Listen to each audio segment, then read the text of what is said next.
we want to move on to a different topic, but keep chiming in. Xennials, Rob. Oh my Tell gosh. us about this. All right, so I was born in 1978. Big deal, who cares, right? Top movie was Saturday Night Fever. So when I was born, we were in the height of the disco era. And then growing up, am I Generation X? Am I a millennial? I don't feel like I necessarily relate to either one. And so thankfully, someone wrote an article just for me. For the truly special snowflake, right? People that were born between 1977 and 1983.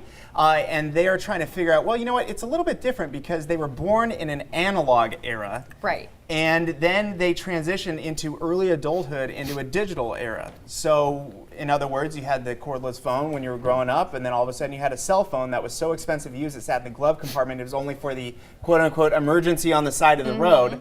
And then you saw other kids coming up just a few years younger than you through college, and they came into college with a cell phone. They might have even had one in high school coming in. So it's a very narrow time. We love to be nostalgic, but I feel like when I read this article, and I'll put it on my Facebook page later on today, that maybe there is sort of a mini generation where you have one foot in either generation. You've got a little bit of some old school, a little bit of some new school, and you're always trying to reconcile the two different worlds because that change happened very, very quickly. Yeah, no, I totally agree.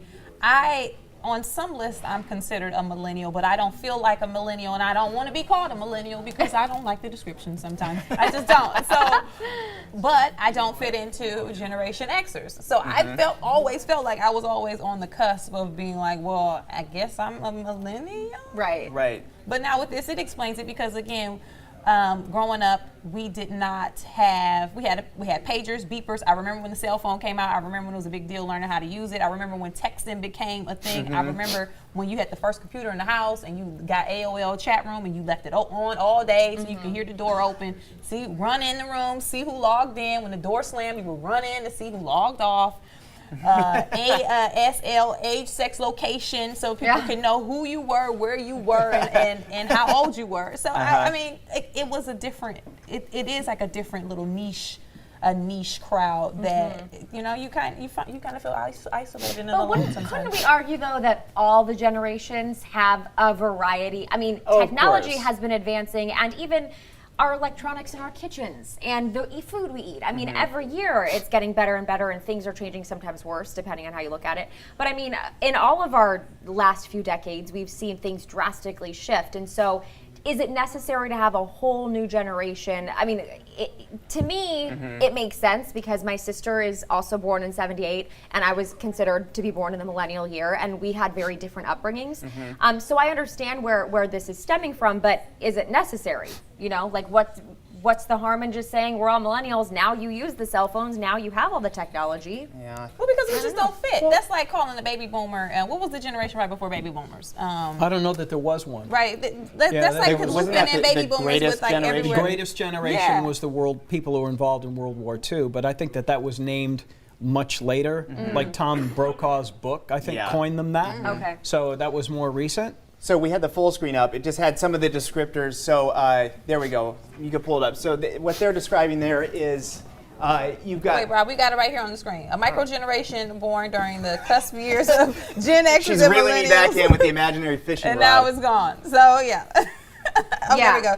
Between 1977 and 1983, or when the original Star Wars trilogy was released. Xennial experienced the analog childhood and a digital adulthood. Okay. Okay, so here's one difference in the generation.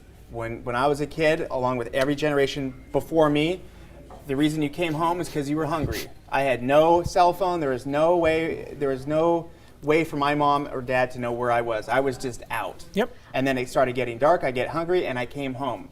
The next generation. You're old school like that because that was my thing too. Yeah, and my mom would. What I'm saying is up to my generation. Then it changed in my youth. It changed into now every kid is tethered and every parent has a way to communicate. That's a huge cultural shift, I think, and that xennial generation is kind of when it happened. But I will say this, then I don't consider myself a millennial either, but I'm dubbed a millennial because of the year I was born. But for me, cell phone didn't come until college, really, at the very, very end of high school. And I don't like being called a millennial. The overly, I expect all of this and oh, well, I don't want to have to work hard and I just want to have everything handed to me. That's the stigma around millennials. Right. And I would say then I want to be a xennial too. No, I don't. Dina, it's for us. No. I remember the days where the Oregon Trail is what we played in computer class. That's right, That and was you'd a always great go game. I hunting was for in that deer, and then you'd too. get cholera, and it was over. That's my Yeah. favorite part of the day. Wow. Way to sum it up. Broken wheel on your wagon. Yeah. Dina, I'm curious what people are To let saying, people you know, leave Yes. on the side of the road. on Facebook. Okay, so let's see. I just saw one. Peter said baby boomers. See what's going on with this. Not sure what that means. Christine said, I liked it better without phones. We played outside and actually talked to our friends. Yes, I agree. I mean, how many kids do you see going out to lunch after high school? They're texting each other at the table. I know. That's different. Yeah. That's just a different generation. Maybe that's just the way it's done. Yeah. So But then, is what will your kids be called? And what will your kids Oh be called? gosh. I don't think Doofuses. I don't think they decided on the name, but it's gonna be interesting because technology is it is doing something to the way we communicate with each other. Social interactions are changing. You have certain people saying that now this younger generation is over sexualized because they have now access to stuff earlier than other generations did. So we'll see what they're called and what it looks like, but you can already tell that it's gonna be drastically. Let me tell you a creepy story. My daughter is 3, going on 4. She says random things like blah blah blah blah blah. See it in the comments down below. That's a YouTube thing, and I'm like, what? No. Oh, wow. No, you did not just say that. In the comments down below. And, that's just... Yeah. She's listening And, to yeah, us. exactly. She listens to everything, so pay attention. Little sponges. Okay, well, keep chiming in. What generation are you in? Yeah, let us know in the comments down below. Yeah, in the comments below.